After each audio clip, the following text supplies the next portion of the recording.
Flight 892 is now boarding. All passengers, please proceed to the gate. Flight 892 is now boarding. All passengers, please proceed to the gate. All passengers, please fasten your seatbelt. This is your pilot speaking. J Speed.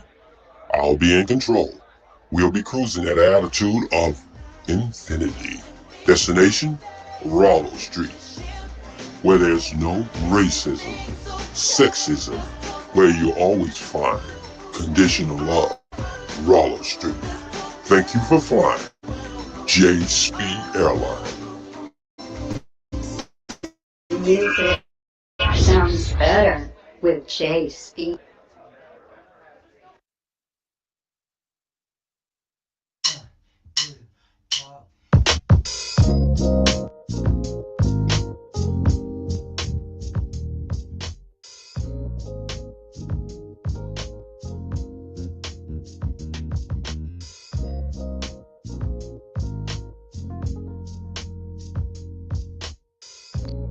It's creating lecture topics for me faster than I can lecture. The world is changing in our favor, and we don't seem to know it. We're losing some ground and don't know why we are losing it. We're gaining ground and don't know how to consolidate it. And principally because we have gone away from the subject for tonight. We have lost the art and the drive to be an African people. And you cannot be another people and rescue yourself while imitating another people.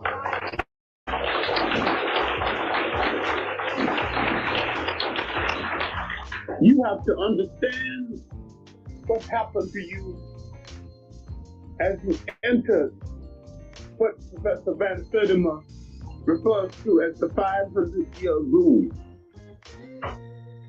The European, as I have said before, not only began to colonize the world, he began to colonize information about the world. He began to control images. But the most successful thing he did from his point of view, and the most tragic thing he did from his point of view, He colonized the image of God. And he started you on a tragic journey for so many of us who worship everything white, from a white God to white bread. For many of us, get a picture fixed in our mind.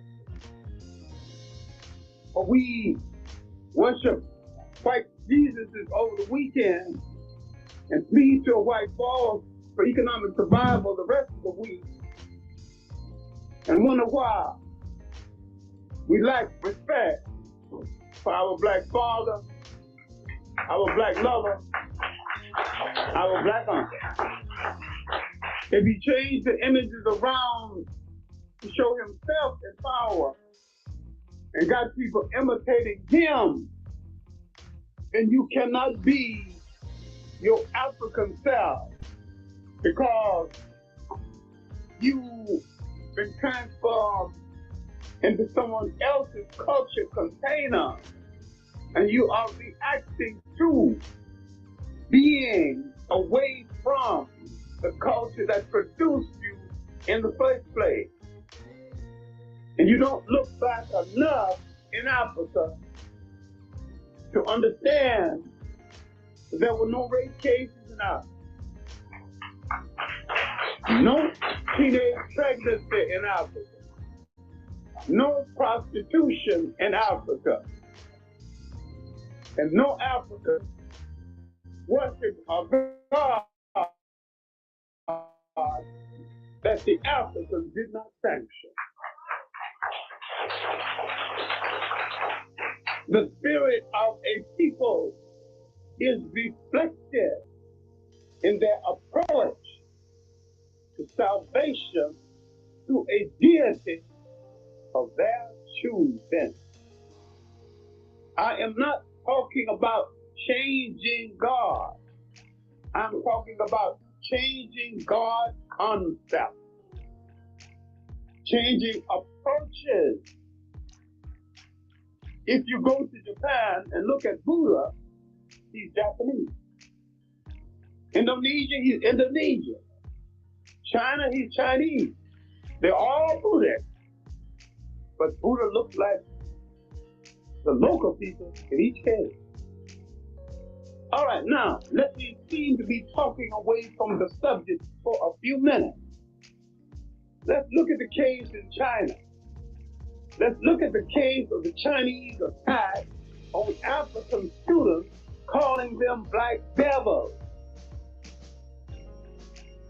Then let's look at the case of the Chinese students confronting their own government and demanding democracy without understanding they got more democracy than the people they imitated. Creating statues of liberty, imitations of the Statue of Liberty, and quoting Abraham Lincoln, who was a racist, assuming that there's some democracy here, without understanding how the nation was fashioned in this country for free white Protestants, males, middle class, and up. Those who agree with the prevailing political status quo and who own property. When they said liberty and justice for all, that was the all. They didn't even mean white women. So if someone's going to turn to America as their inspiration for democracy, they're turning to a bad example. On our way over,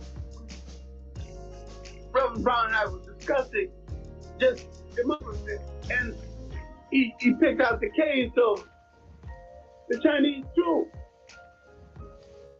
The Chinese troops hadn't shot anybody, and some of them, refused to have these kids. That's their cousins and their uncles and their nephews. They got some humanity. Over here and I'm still living hell, I hear you. A state trooper will take the butt of his gun and make you wish you never been born. And he don't give us you being a gun.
that justice had been done in his case. He would ride out again in the evening, splendid regalia, dogs with gold collars, horses dressed better than the then kings of Europe, men of the mat, men with silk and brocade mat, just in case the horse want to take a nap, to lay down the mat so the horse can rest a while. Splendor at its best, controlling the gold country, fabulously rich, and the people shared in the riches. The assumption is that a monarchy cannot also be democratic. When we go back and look at these African farms, we don't need to turn to the West for democratic farms. We had these farms. And we had communal living before someone invented communism. We had social living before someone invented socialism. But when it's coming from Europe, because of a European fascination, we think it has to be good because it came from them. We have not looked deeply at what was taken from us, because we have not looked at the great river civilization of Africa. Now, this is a great concern for a lot of people, but because of our number in the world and how we are dispersed in the world, we're supposed to be winning. Some of the great wealth in the world is in our hands. 98% of the gold, the gem diamonds, comes out of Africa. The bulk of the gold comes out of Africa. Most of the cobalt comes out of Africa. Manganese out of Africa. 2/3 of the copper in the world comes out of Africa. A great deal of the zinc and the lead in the world comes out of Africa. If we united, African people all over the world, we could close down American enemies.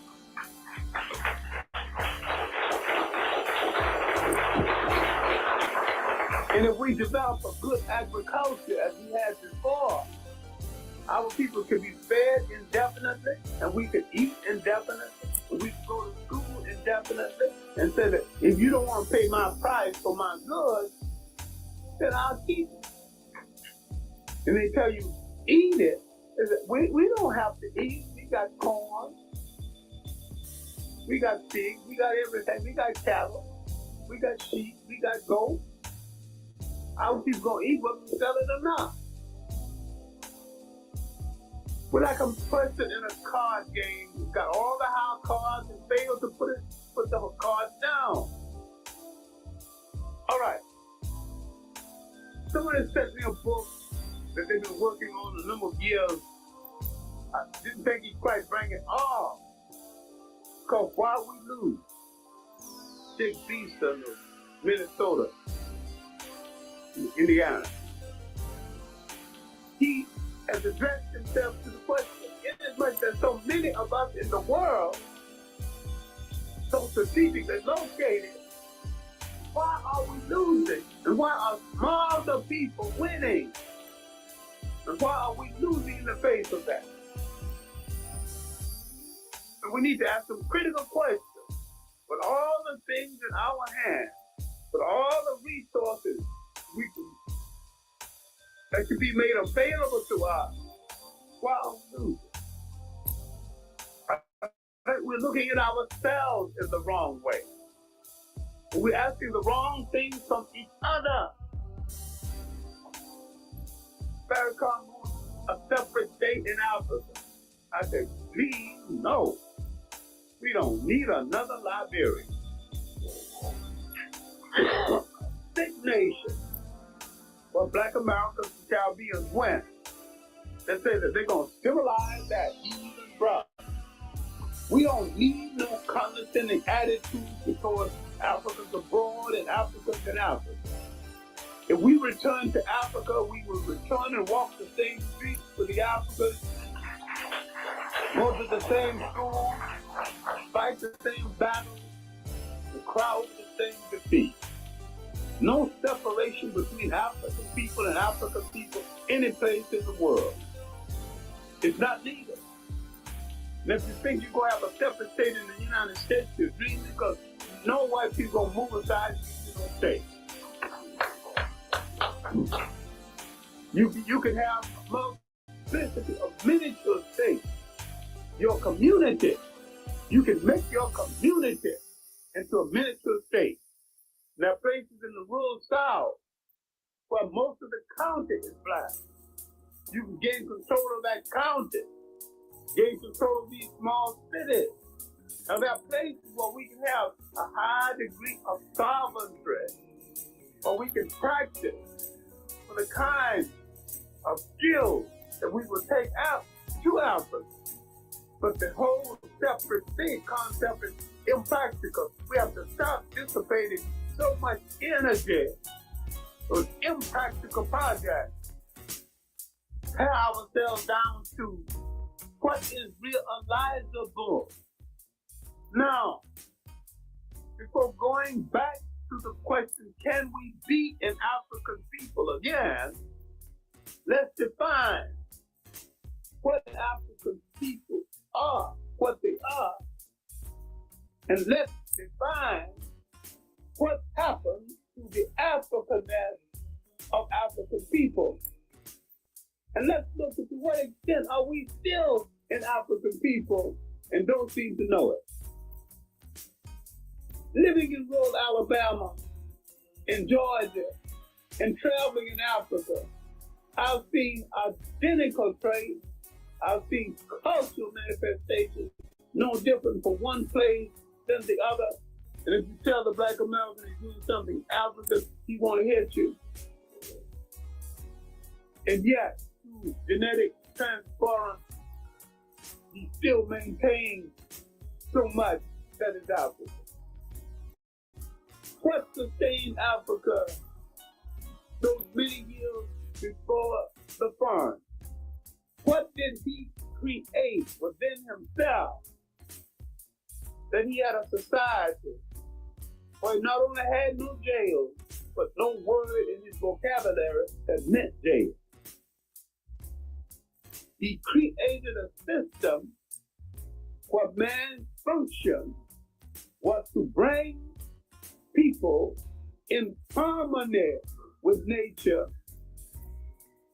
There's some aspects of it that may work for them, but our concept of consensus and talking that the Europeans call Palava, Africa Parliament, we need to look at that again. What can we draw from that? We need to look at our families again. And I need to look at my own family. And when there was debates and my great-grandmother was alive, finally, she would listen to the debate.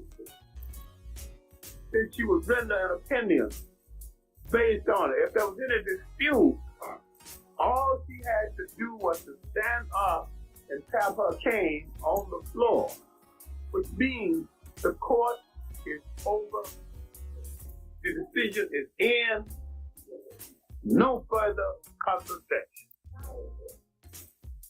She has said the wisest thing. She's given it all kind of thought. She said that listen patiently to everybody's argument. She analyzed the argument and reached a decision. And that was our Supreme Court. And she was nearly always right. It was one of the great loves of my life, because anytime anybody wanted to punish me, she would say, send the boy to me. And I started laughing inside. 108 years old, how hard can she hit? Felt more like hugging to me.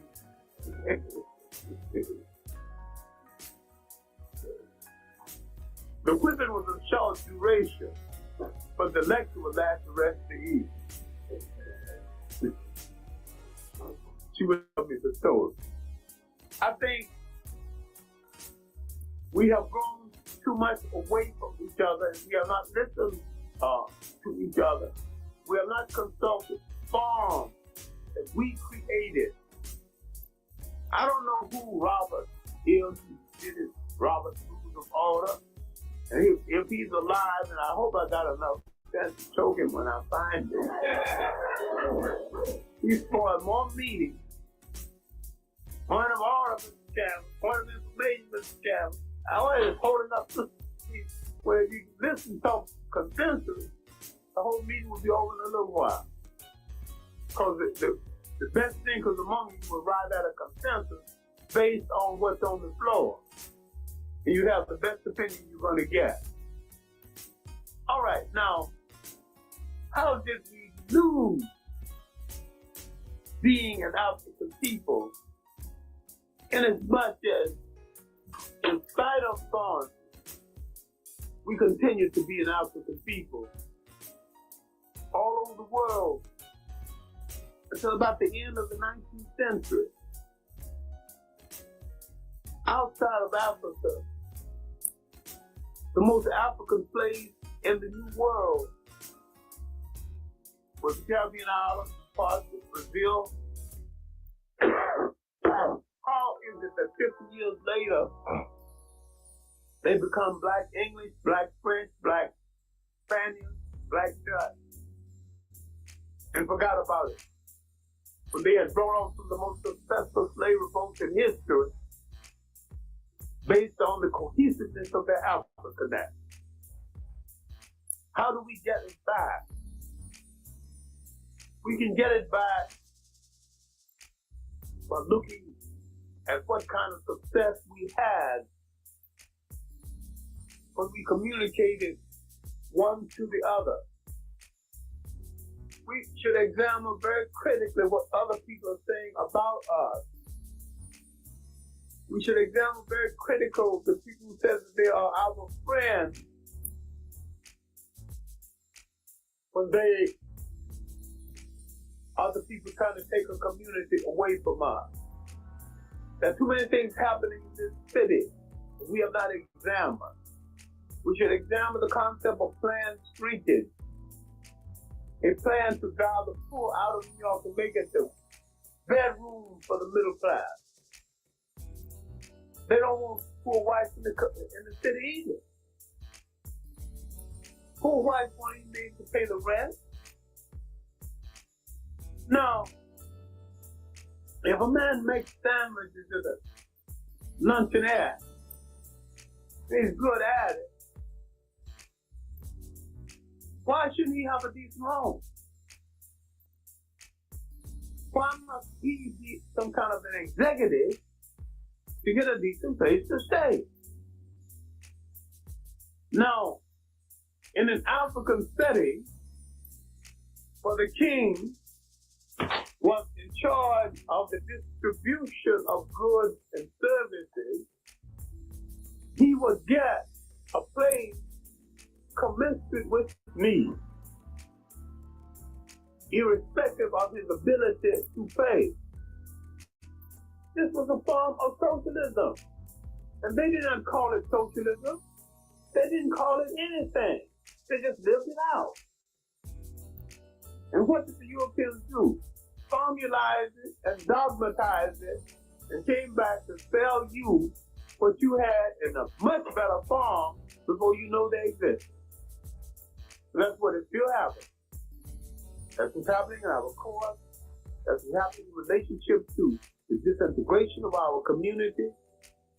That's what's happening with control of image. That's what's happening with bad movies being made.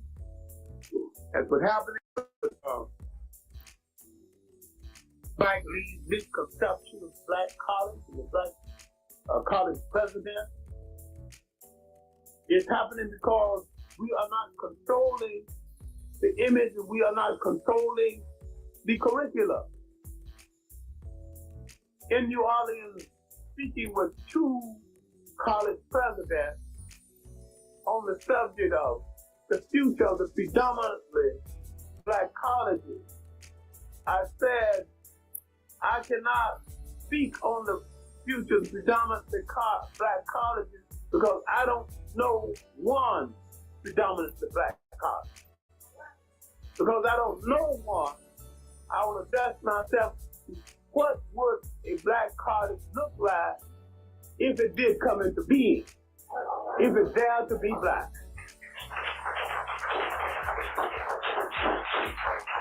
What kind of curricula would it have?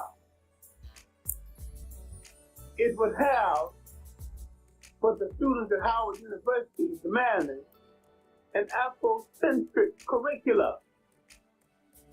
It's a contradiction in turn for students at Howard to demand an Afrocentric curricula at a black school, because at a black school, that's the only kind of curricula you should have.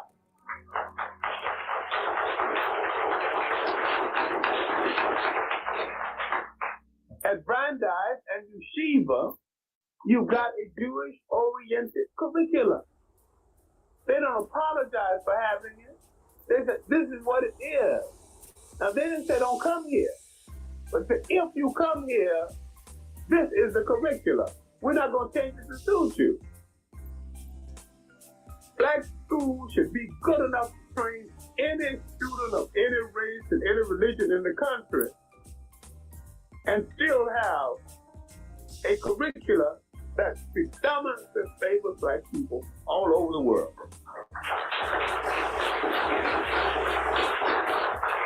If you go to Harvard, Harvard was found as a Protestant school to train the future rulers of the United States.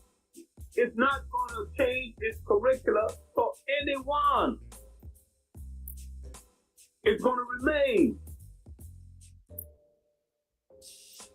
One of the Blyden brothers went to Harvard and he's going to get a degree in political science. And they seem to remind him every day that Ralph Bunche was the last person who got a degree in political science, and that certain things are expected of you if you get a degree in political science at Harvard. And so they set him down in committee, and he thought that because three of the members of the committee was his personal friends, that he had it made. So they asked him, who is your political hero? He said, Parnell. That man don't talk nonsense. Parnell, an Irish patriot who blew a revolution chasing after some English woman. That we will not give you a PhD at Harvard if your hero fails in his mission. He must succeed in his mission, even he had to step over his mother. He have to politically succeed in his mission.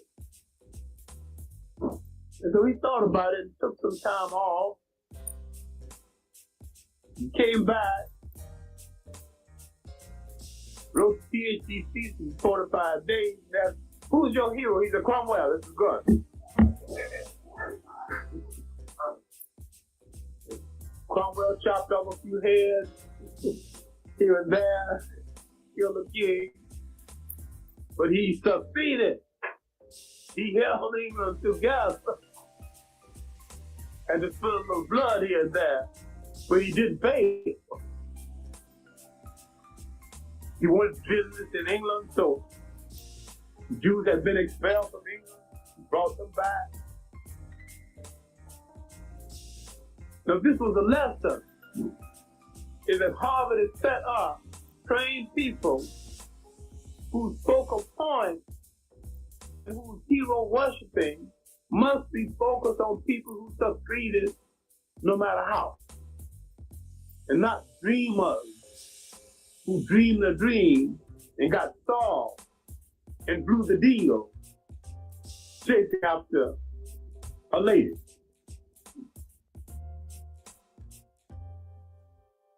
Now what I'm saying is that if you take Hampton Institute, any institute, a black curriculum must have good courses in African history, not just a subject that allude to it.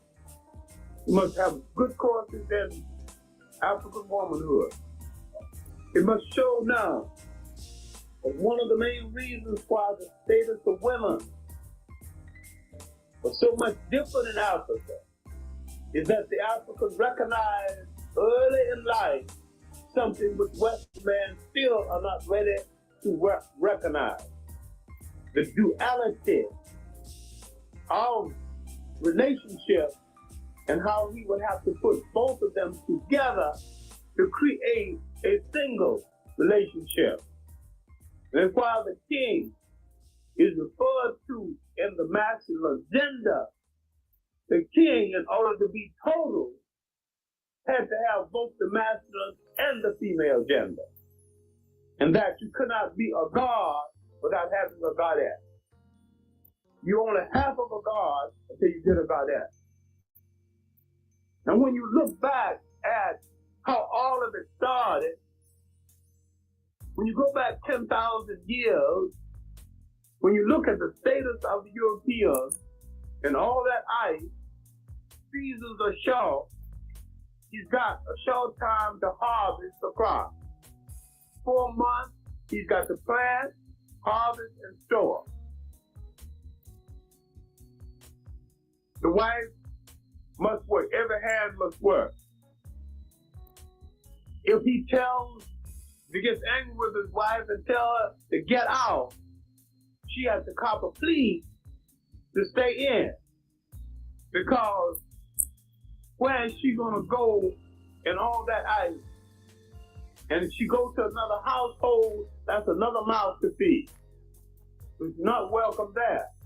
So she was beholden to him from the beginning. And this is part of her psyche of being beholden to him. She was never free, and she's not free now. Only now she's a slave on an air-conditioned oxygen block. Okay, you look at Africa, where the women started agriculture. The woman got tired of the man going home to hunt. She began to plant gardens. She began to have a food supply so close to the house. When she said, "Where are you going?" "I'm going on hunt." "No, we got enough food at home. Stay home."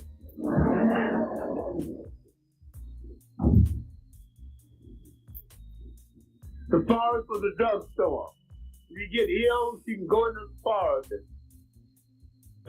find some plant that will cure him. She prepared the food. She took care of the children. And when you married her, you didn't marry an individual. You married a dynasty. When you wanted to marry her, you didn't consult her. You consulted the head of her family, who called a council of the uncles. And the females called a council. Then the other side met. And both sides agreed. Then you could make the approach. She's part of a totality. If you're cattle raiser, each side gives 10 herd of cattle. The uncles give 10. So now, suppose they are married, they got 30 cows. Look at the mechanism put together. A lot of people feel ill at ease when I say that the romantic marriage is a Western invention. The "I love you" marriage.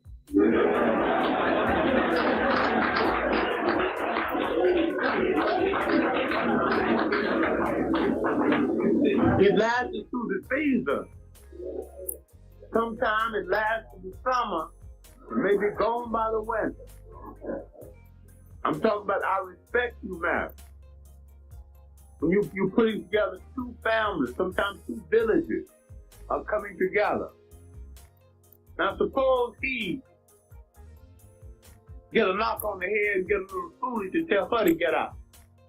She look at him like a fool and say, "Who's gonna prepare your food? Who's gonna take care of your children? Who's gonna go to the forest and get something to cure you when you're sick?"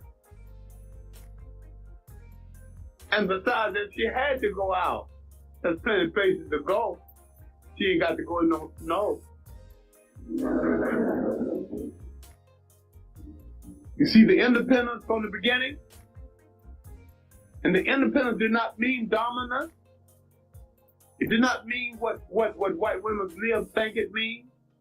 It did not mean what you are foolish enough to think it means. It did not mean that you got to declare war on him. Domestically, the line came down through her side of the family. Matrilineal. The foreigners introduced patrilineal. Nearly all African societies are matrilineal. That means in most cases the king's son can never be king, but the king's sister's son can be king. Eliminating competition. There are exceptions, the Zulus are exceptions. They're patrilineal. And yet in a patrilineal society like the Zulu, when Chaka, after the death of his mother, Ninda, when he decreed that there'd be no crops planted for a year, people accepted that. There was enough meat and wild vegetables. They could survive a year without planting anything. No big deal. 15,000 men to guard the mother's grave for a year. No problem. So it was God to do. Then he said, no, he maimed the cows so that they could mourn for the passing of his mother. Nobody complained. And he said, no cohabitation for a year. The old ladies came together, said that our king is crazy.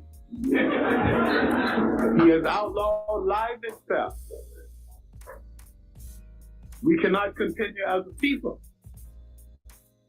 if he's going to stop this activity. This item will not be so important except that I'm showing you that in a patrilineal society where that is male-oriented, the female council had enough power to order the ceremonial death of the king. Before he goes up to the moon, he's going to communicate with the gods and the spirits to give him the sign. If he don't get the sign, he ain't going. Is it all right with his God? Is it all right with his spirituality? This can get confusing because a whole lot of people think the Africans created a religion. Don't ever charge this crime to the Africans. I'm using my words advisedly. Judaism, Christianity, and Islam have been turned into murder cults. Because once they emerged, they began to be used to justify the murder of other people. Christianity said if he's an infidel, he has no soul, it's all right to murder him, it's all right to enslave him. Judaism said if he's not of our faith, it's all right. Islam said if he's not of our faith, we can put him to the sword. The Africans created an overall spirituality and a God of love. These foreigners who misunderstood African spirituality created gods of business and created what I call a carbon copy of African spirituality. I am not less religious, I am more, because I say examine the carbon copies and entertain the idea of going back to the original. I didn't say change God. I didn't say change churches. I said change concept. Change approach. Stay where you are, but look at it in a different way.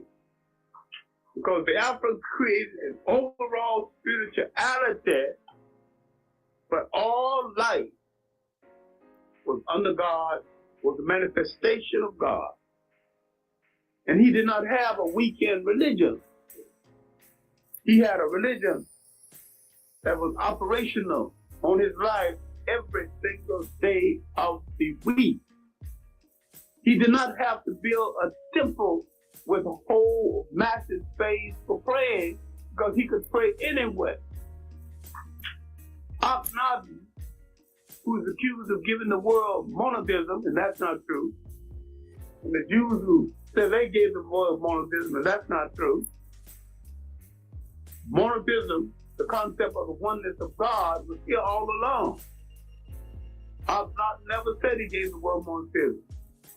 All Akhenaten did was to deal with the corrupt priesthood of his day that was restricting the movement of people based on the fact that if you go in a certain area, you're not under protection of God. Because I'm the one that controls the message to God. All Akhenaten said that God was omnipresent. God was omnipotent. God was everywhere. God was in the wind. If you want to pray, pray to the wind. God was in the tree. God was in a lowly cockroach. But most important, God was in you. You look inside of yourself.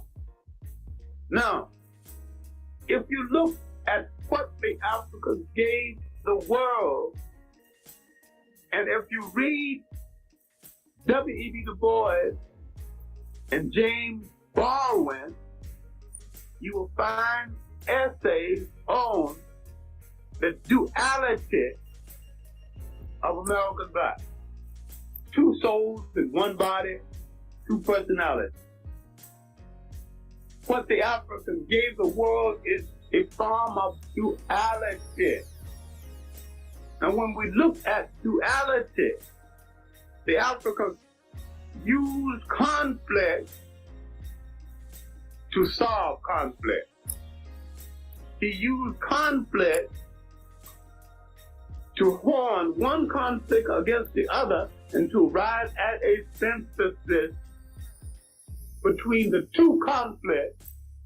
So therefore, conflict did good because conflict presented him with the opportunity of arriving at a synthesis in between the two conflicts. Now, if you understand what I'm saying, you will understand that neither Du Bois or Booker T. Washington was wrong. And yet, the difference of opinion between Du Bois and Booker T. Washington gave us the opportunity to analyze both of them and arrive at a conclusion that will not be positively Booker or positively Du Bois. And that is called synthesis. A way of solving a problem by looking at both sides of the problem and extracting from both sides what you need to form a single solution. We have stopped doing this because we were forced into a society that was individual as against the society that produced us that was plural. When you come out of a plural society, you are tolerant of different opinions. There were many ways of worshiping in Africa. But the Africa knew one thing, while there were different ways of worshiping, that there was one spiritual force called the universe. Different ways of approaching the spiritual force, but the spiritual force remained the same, while the concept and the approach varied from one culture to the other. Now, Western man thinks this is a conflict, and it is not a conflict.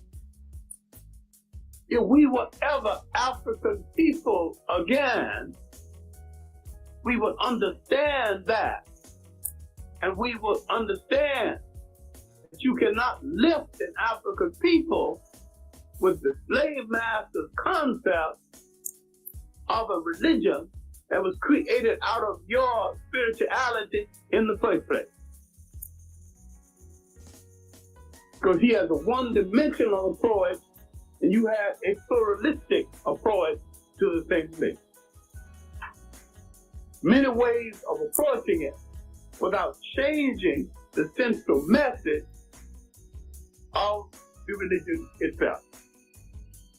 What you got to look at is something that frightens a lot of people and something some black people might want to kill you for doing. You've got to look at the Hebrew interest. When you look at the Hebrew interest in the mythology about that interest, you begin to understand something. They came from an individualistic society in Western Asia. They began to copy and individualize African folklore and to project it through their own understanding of culture as against the African understanding. And not knowing African rules of morality, they begin to violate these rules. And the African, with his customary kindness towards strangers, did not punish them for violating the rules. Because at this time, they began to violate women without any punishment and without any marriage. They began to produce. Now this is the historical origin of black teenage pregnancy. The fun. When I delivered a talk on it and didn't take the brothers to task, the ladies who invited me got a little angry. Now the brothers got a proper share of blame, but I wasn't discussing the present, I was discussing the historical origin. The foreign entry who did not understand the culture of Africa and had the Africans expel the foreigners for violating his rules. It would have been better, but the Africans looked with some kind of toleration because the foreigner did not understand the rules, not knowing that the foreigner's children would start conflict between African and African that would last for 3,000 years and it's not settled to this day. Once we understand how the mulatto problem almost destroyed the Haitian Revolution and why the same problem turned Jamaica into a sick political child, you understand what I'm talking about. But there's certain things we sweep under the rug, but there's no more room under the rug now.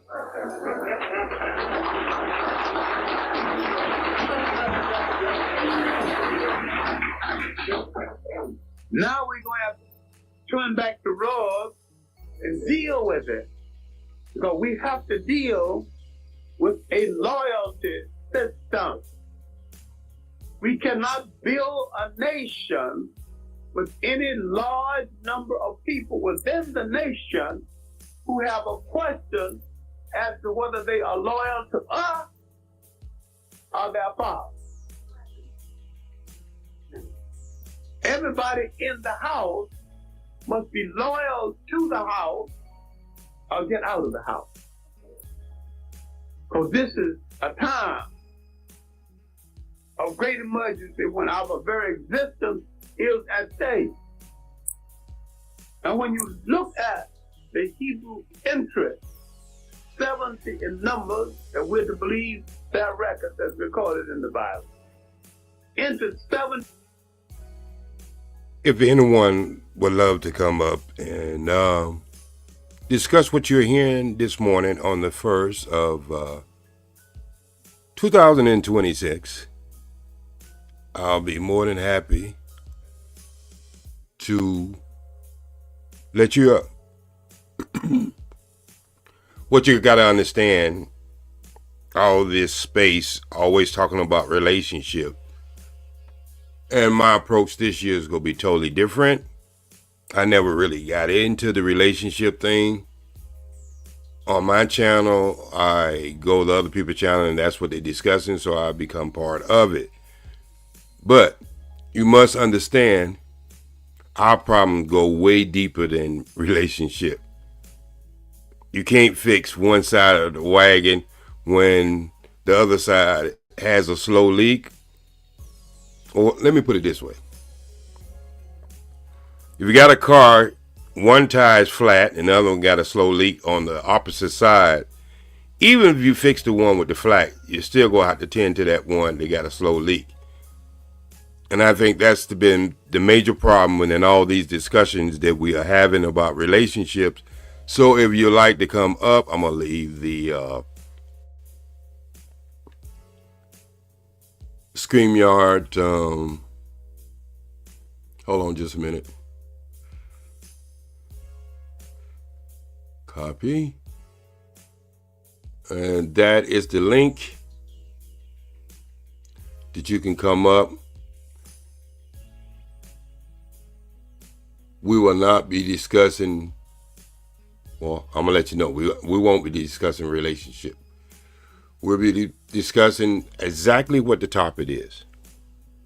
Do we let these books have too much control on our mindset, or how we do things, how we think about things, and how we move?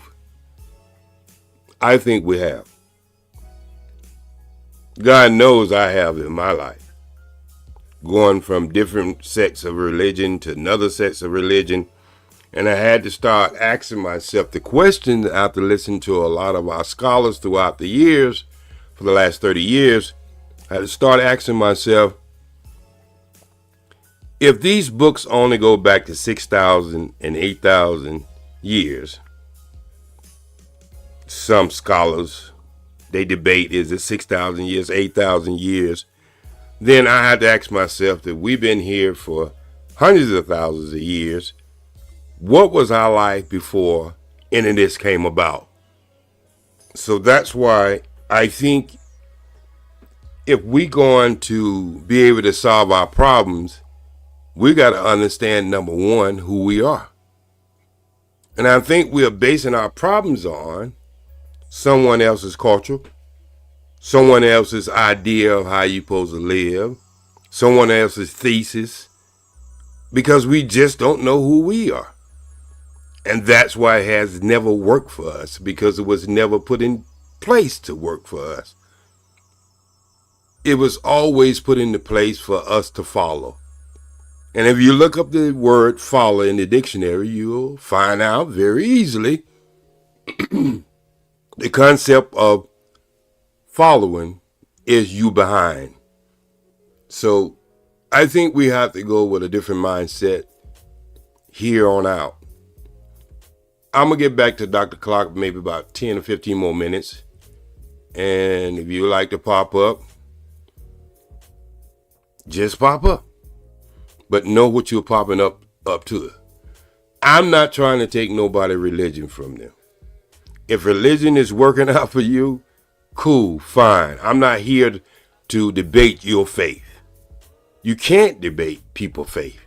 There's people in India who believe the cow is God, and they doing just as good as any black people over here. So if you believe in something, if it's working for you, hey, this is not the show for you. But if you're having problems understanding what your spirituality is, what your religion is, then this may be the show for you. Do I have all the answers? No. Do Dr. Clock has all the answers? No. Because none of us lived back in that time. But to have a new construct or new thesis on somebody based on someone who was in control and wrote the rules, wrote the history, and they tell you this is the beginning of time, and you know your time is before their time, then what are they really talking about? Number two, for me, is to have a chosen people, then you have to be a bigot. No ifs, ands, and buts about it. If you got children in the house and you choose one over the other, you see how that work. It don't work pretty good. It don't work good at all. So this is why I'm bringing this new concept of us trying to think in a different manner. And it's going to take some serious digging, because you got to understand, we've been taught this ever since we've been here. I mean, you got people who refuse to stop to doing some of the things that we was doing when we was captured and put in slavery, because nobody's born a slave. That means you was put into something. So these concepts, from our diet to everything, has been pushed forward even up to 2026. So to understand that, you'll understand why I'm having this approach. But anyway, let me get back to Dr. Hearing Clock, and we'll wrap this up. Nobody wants to come up, then that's cool, that's fine. I don't expect in this space that I'm in that people really want to come up, due to the fact is, I should say it's just talking about a bunch of BS. If I was talking about BS and I was shaming women or shaming men, and look, I could do that kind of stuff very easily to grow a channel. I'm not trying to grow a channel. I'm trying to grow a different mindset. In numbers led by their patron, Abraham, lead 600,000 in numbers,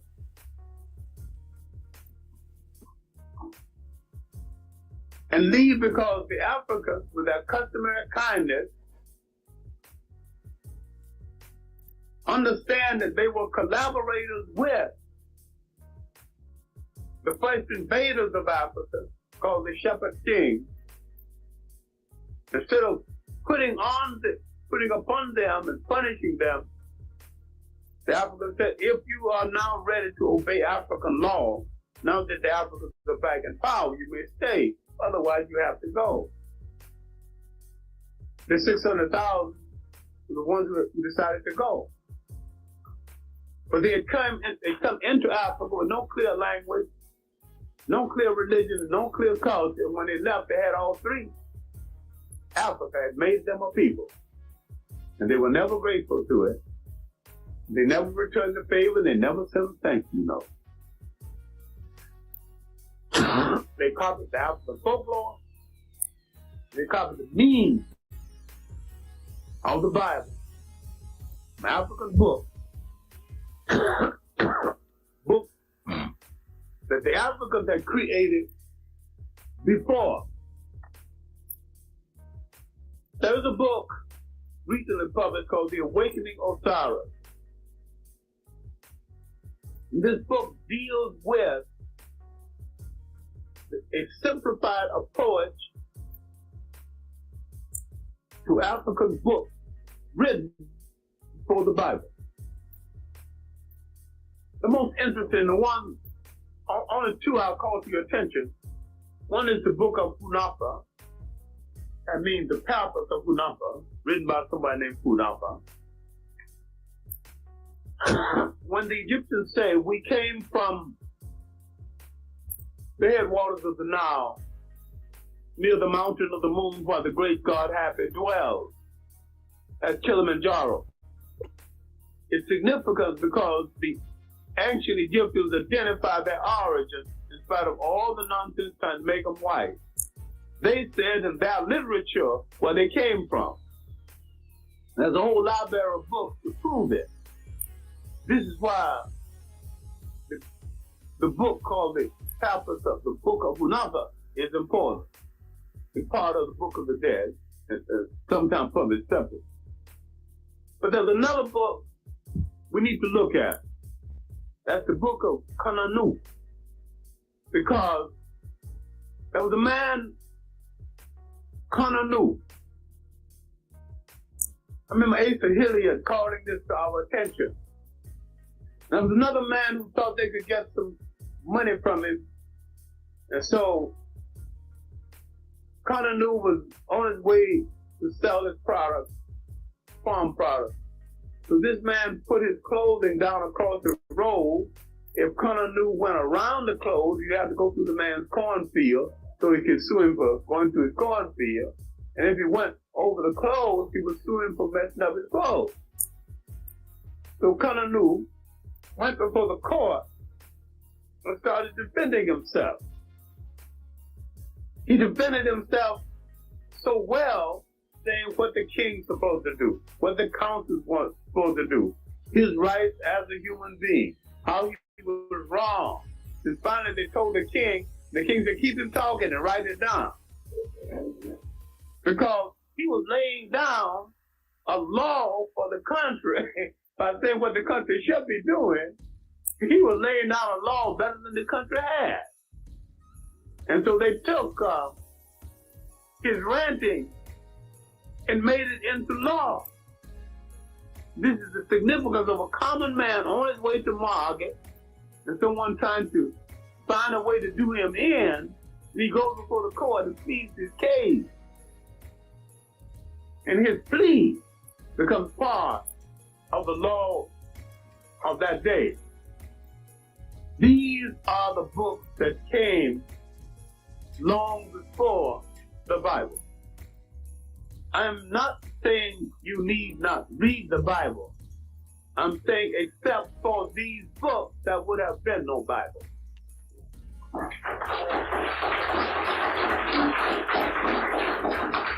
I did not say choose one over the other. I said that both of them need attention. Thank you. Both of them need attention. And you need to pay attention to Africa's problem of problem solving before something called European civil law entered that did not understand African methodology of problem solving. All right. The problem in Africa today in every single country is that you do not have in administration in Africa a single African country. Not one.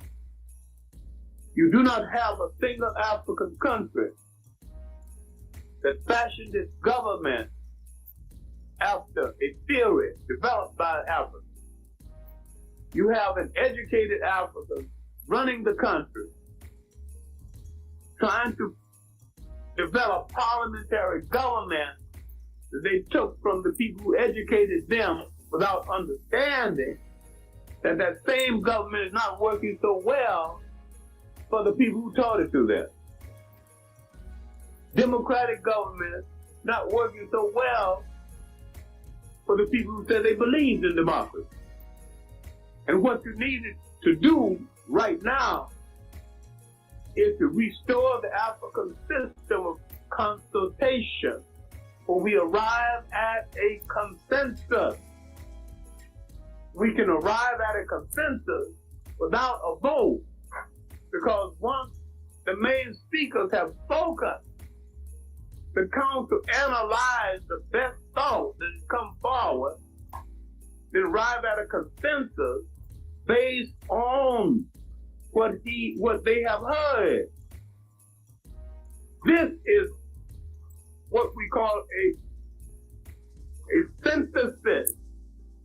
He can't do everything that was asked of him, but they try to do the best that was asked of them using the more reasonable things that were being asked of them. Then the last blow, when he said, "What have I done to you, sons of my father?" And that was the last of the greatest warrior, one of the great natural warriors in human history. He was not murdered. You must make a distinction between murder and ceremonial death. This is a ceremonial death because the women assumed that he had violated the basic survival customs of the Zulu people. After him, the re-emergence of Africanness, one of his assassins became king, Dingang. And after Dingang, I'm tracing the real fight that started in South Africa. Now the British pushed the Zulus and the Zulus pushed back. The British pushed the Boers, and the Boers pushed the Zulus, and the Zulus pushed back. And this started the physical struggle for Southern Africa. There had been wars before, 11, with the people called Hottentots and Bushmen. This is so well recorded in Fell's work and by the Zulu writer Thomas Mafolo, and by the present-day living Zulu writer Mazola Kamini in his work Impachaka, the Zulu, and with some respect in Omar Cooper's work, The Zulu Aftermath, and with some respect and but some misunderstanding, the book by Morrison Morris, an American, called The Washing of the Spears. The Zulu War is the most recorded and the best recorded wars in Africa. And the main thing that I'm trying to get at is that these Africans had not lost their Africanness. They were fighting in an African way. They were living in an African way. They had physical training in an African way. They were not this time imitating Europeans and falling into traps. It was not until early in the 19th century, early in the 20th century, that Africans, missionary trained Africans, began to wear European clothes, develop European taste, and become Europeans in blackface. What we need to look at the end of the 19th century, all over Africa, when African people were losing their Africanness. We need to look at it all over the world, but first Africa. In East Africa, the fight for Africa's soul between the Catholics, Protestants, and the Arabs, fighting over the soul of Uganda. The white fathers, the Catholics, had armed their converts. The Arabs had armed their converts, but the British had armed their converts better than the rest, so the British got the upper hand. And once the British got the upper hand, they won.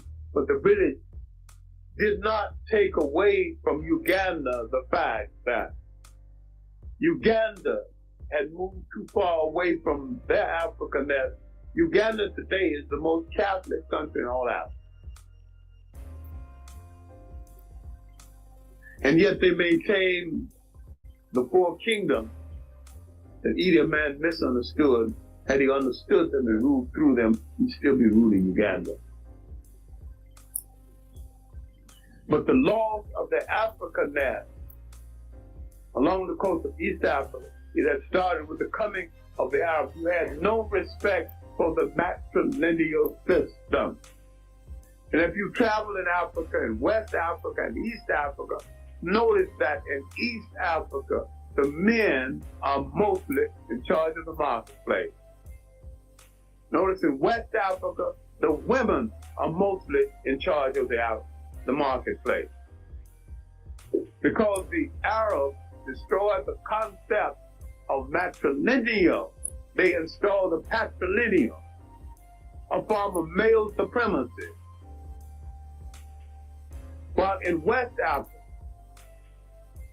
that was Islamized by Islamized blacks who knew what part of the culture to leave alone.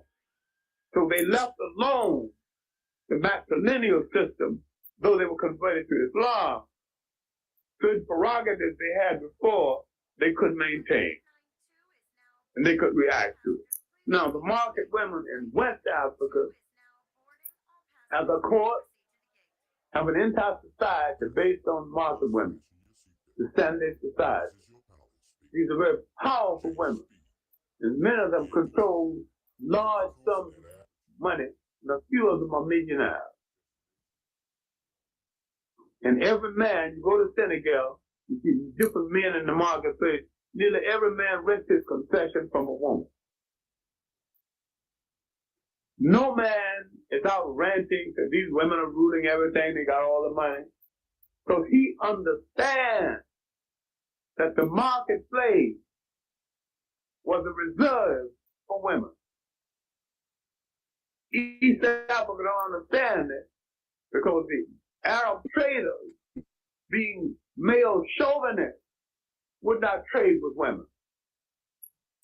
It's a pity that the brothers who belong to the religion don't understand the religion and cannot separate Islam from Arabism. Once you separate Islam from Arabism, and once you deal with the statistics that there are probably 127 million Arabs in the world. Most of them live in Africa. There are more African Muslims than there are Arabs in the world. What am I saying? I'm saying that if you want to belong to the religion, in as much as you are the majority in numbers in the religion, why don't you seize it and be the caretakers of it and give it a direction over and above that of corrupt Arabism? I didn't say leave it. I said control it. I'm saying give it a concept that is distinctly yours. Muhammad Amadou Bambara in Senegal created a sect of Muslims that was anti-Arab. They don't even go to Mecca. So I would not go pray to an Arab dog. They have a mosque right there in Senegal, at Touba. I'm not asking you to do this, I'm saying that. Know who you are. God made you first. The original man of this earth.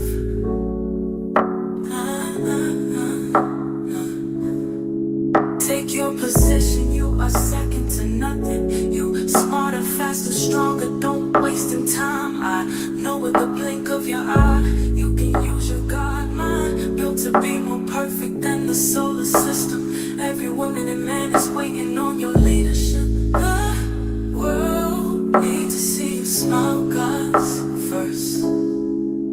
First. See, black man, God's first system. Every woman and man is waiting on your leadership.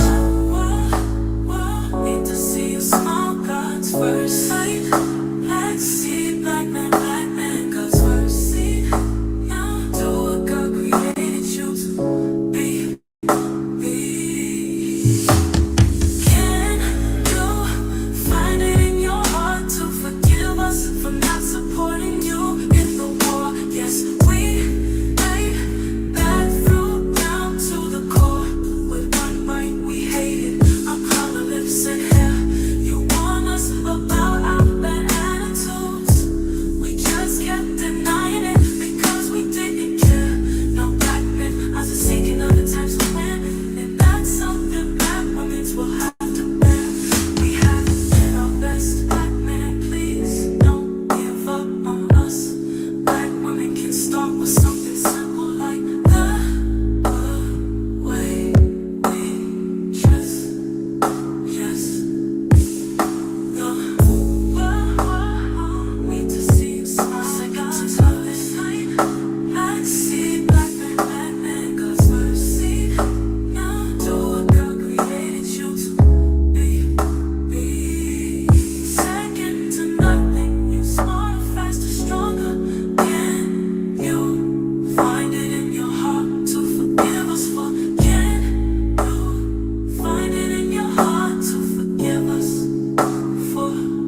OGJ say, Negro, Negro, please. He's putting that season on me. Damn, that's OG. Who the hell is he? Why is he in these YouTube streets? A lot of wisdom in him. When he start talking, you gon' see one and only, one and only, one and only. Don't know me because you're trying to find your way. I'm the one who's at peace. Negro, please, my man. Oh man.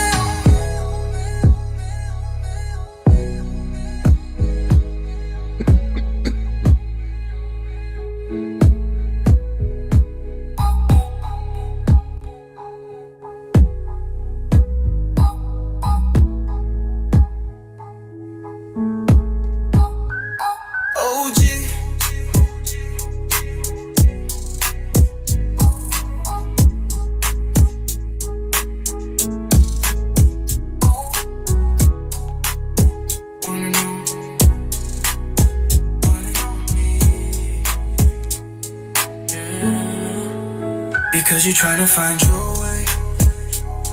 I'm the one who's at peace. Negro, please, my man. OG.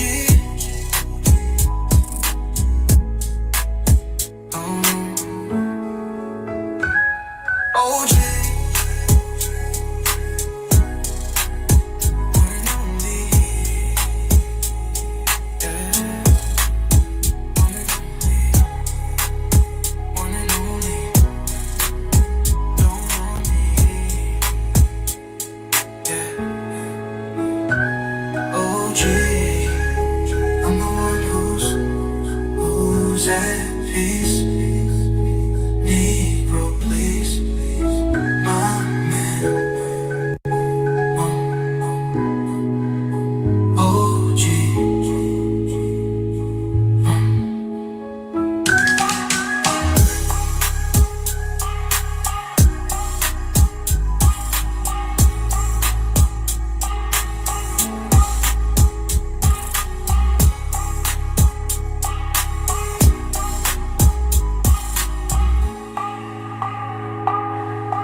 Everyone through the night, searching for the light. I gotta start leading through the darkest of nights. My grandmother's wisdom echoes in my soul, teaching me to heal and make my spirit whole. Trying to find a way through the darkness and the light, searching for the truth in the morning and in the night. On a journey to heal and let it go, trying to find a way to a light of life and us home. I just said these words, they resonate deep inside. I could find living and see Mars by my side. Dick Gregory's legacy inspires me to stand for natural living and taking back the land, trying to find our way through the darkness and the light, searching for the truth in the morning and the night. On a journey to heal and to grow, trying to find our way to the light of life, the light's home. Marching in martial arts, discipline that I know. Jeet Kune Do and Kimbo, help me find my way back home. No waste, but just movement and a soul that's free. But that's the way to live while you can't flee. Trying to find my way through the darkness and the light, searching for the truth in the morning and the night. I'm on a journey to heal and to grow, trying to find a way to a light of life that's home.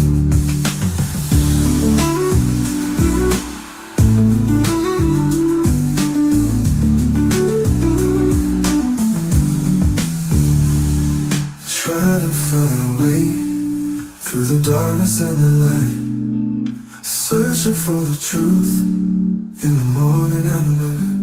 I'm on a journey to heal and to grow, trying to find a way to the life that's home. Just wonderful sounds of SPWD Speed. The last three songs you heard are the ones I wrote, produced, engineered with AI, and go try to do something new. Well, I can't say really it's new. I'm going to try to fulfill the things that I have learned for the last 66 years on this planet and give you an option to approach life with a different mindset. One of the things I have found out is what you think you know, what you think you believe, none of it may be true.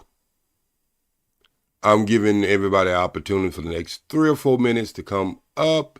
If you would like to join the screen, the platform. If you don't, then I'm going to close out, which I didn't believe anyone would have the audacity to come up. But, you know, you never know. But anyway, I didn't want this to be about a debate. Just express what you heard and what you and how you're living your life and how you go approach 2026. I'm your brother from a different mother and father, but I'm here to learn, I'm here to listen, and I'm here to give. I think that's the only way you can approach when you are trying to figure out your own journey. And none of us will be able to know exactly what it is until we make our transition. Because, believe it or not, I don't believe nobody ever came back and told us what that other side is. But anyway, I like for everybody to have a productive day today and live your life like it's your last day. And you'll see the importance of what you should be doing versus what you are doing. Share the video, hit the like button. I'm going to have many more of these. And if nobody likes to come up, then I go back to my old platform where I just come up and just talk. I wanted to do StreamYard today because people always say, hey, man, you never let people up to talk. And then when I do let people up to talk, nobody ever want to come up to talk. So I don't know if it's intimidation or what it might be, shyness or whatever, but they don't want to come up and talk. But anyway, everybody have an amazing day. Try to do something productive and just have a good life. There's nothing else I can tell you. Just have a good life.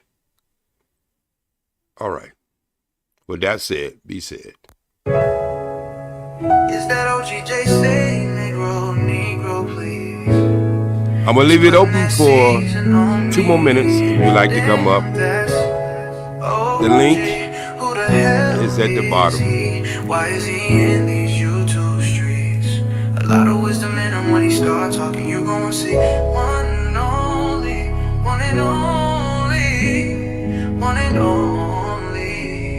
Don't know me because you're trying to find your way. I'm the one who's at peace. Negro, please, my man. Oh man.